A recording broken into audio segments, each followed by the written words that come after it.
Hi there, Oregon Homesteader here, doing part 2 of our low-cost raised beds video. So far what we have down here is, well, we have cardboard, grass clippings, gathered leaves, and some of this dark composted bark material that you can buy fairly inexpensive. I paid about $45 for a yard, which almost filled up my truck bed. It rained during the week and that helped settle it in a little bit, so it's still about at the halfway mark. I got about 11 inches up to the top. Halfway, it's 5.5, 6 inches. So now that I've got those 3 layers in, I'm going to start adding amendments, because the amendments are going to sink down into that lower layer, which is where the roots of the plants go. The top layer of soil is kind of for our own personal edification. I mean, if we're going to plant seeds, which is a bit late in the season to do, but if we were to plant seeds, that top layer of some planting soil is going to make a difference. But mostly those plants are going to drive their roots down into this composting material. So the worms are going to come up and they're going to churn this material through. The roots are going to go down and they're going to do something similar. It's going to help aerate the whole system. Next year, these beds will be primed to just add some compost to and keep on trucking. One of the first things when you're starting a new bed, I like to add some rock dust. Try to do this on a non-windy day, and this is where having a source of water is going to come in handy, because this stuff gets really dusty and you don't want to breathe it.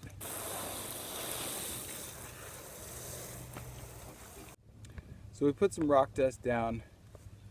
That just kind of feeds the mycorrhizal, gives them basic minerals to convert into other nutrients that that the plants will uptake. And now this is just some pretty basic fertilizer. It's supposedly organic. It says it's 463. It's tomato and vegetable food.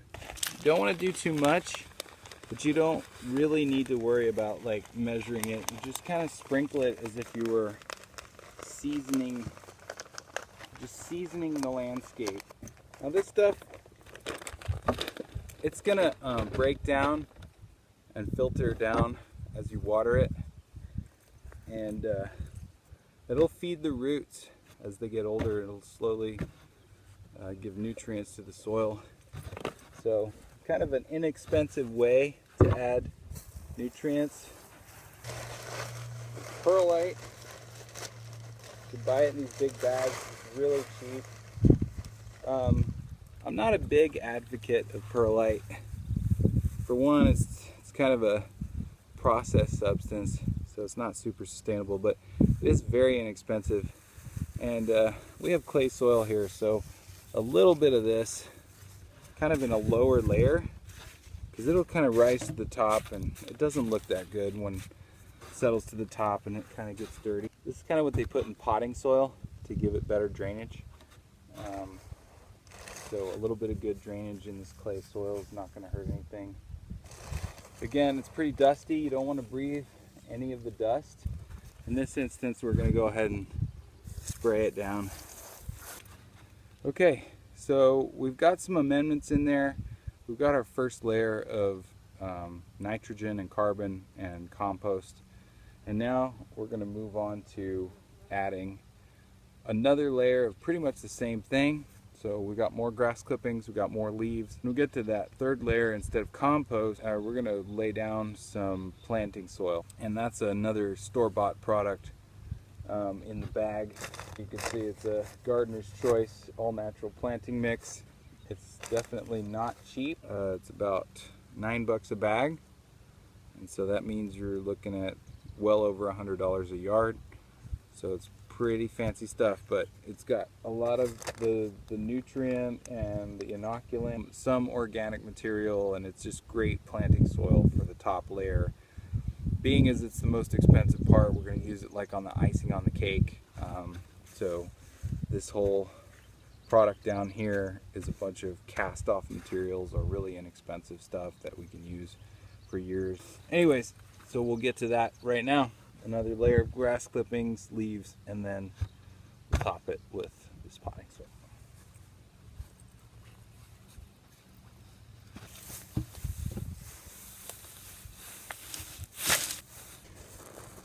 Probably going to use a bit more carbon than nitrogen. This is pretty well started on its way to decomposing. It feels warm.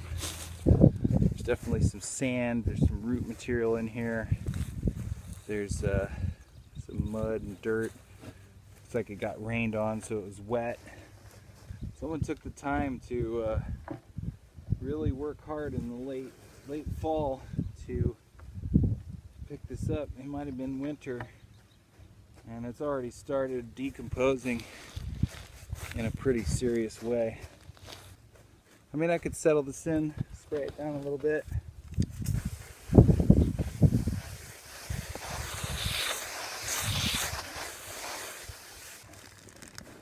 I figure one of these bags per section, the amount that I want to spend.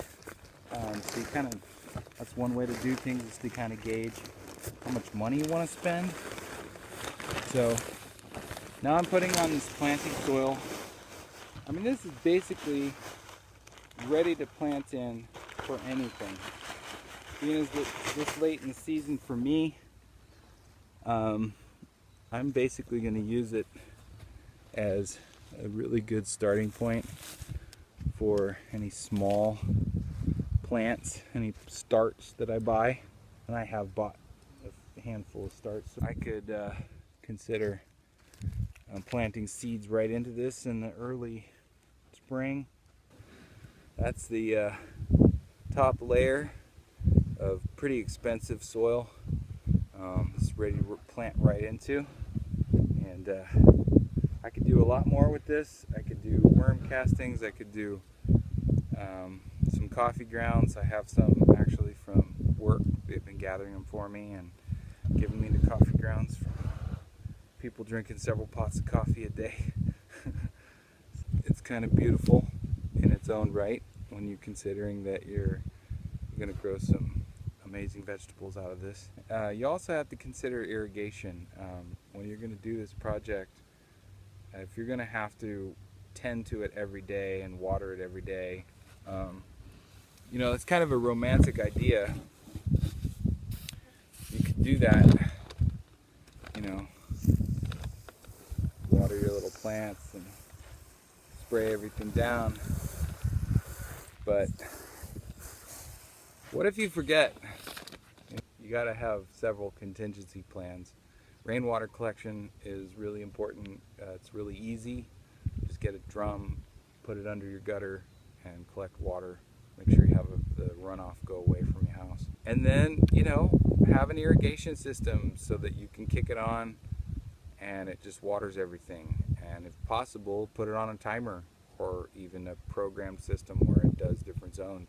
That's a whole nother project, so we're going to leave it at some raised beds today. Anyways, Oregon Homesteader, thanks for watching. You know, feel free to subscribe or leave some comments. Like the videos, thumbs up, and we'll catch you next weekend. Oregon Homesteader out. Here's to homesteading. That's as much as the gutters can handle. Wish I had my water collection system set up. It'd be full by now. God dang. Oh my god, look at the gutters. Oh my god. My feet are getting wet.